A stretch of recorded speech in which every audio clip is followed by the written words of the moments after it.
ముందుగా మనం మష్రూమ్స్ని అయితే తీసుకొని ఒక బౌల్లో వేసుకుంటాం. దానికి సరిపడగా కారం, ఉప్పు, పసుపు ఇవన్నీ వేసుకొని కొంచెం లెమన్ అయితే తీసుకున్నాను. నెక్స్ట్ క్యాప్సికమ్ అయితే వేసి మొత్తం దాంట్లో కొంచెం వెల్లుల్లి, నెక్స్ట్ ఎండుమిర్చి, వెల్లుల్లి కారం ఉంటే అది కొంచెం వేసాను. నెయ్యి అయితే వేసుకొని మొత్తం అంతా కలిపేసుకున్నానండి. టాస్ట్ చేసుకుంటే కిందకి పైకి కొంచెం ఇలా ఇది అవుతుంది.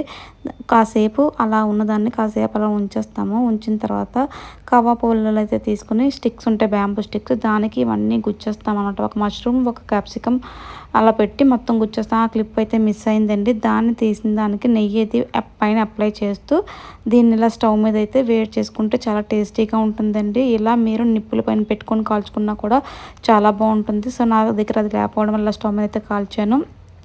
ఇలా నేను 2 వైపులు పెట్టేసుకున్నాను. చాలా ఈజీగా తొందరగా అయిపోయింది. చాలా సాఫ్ట్గా చాలా బాగున్నదండి.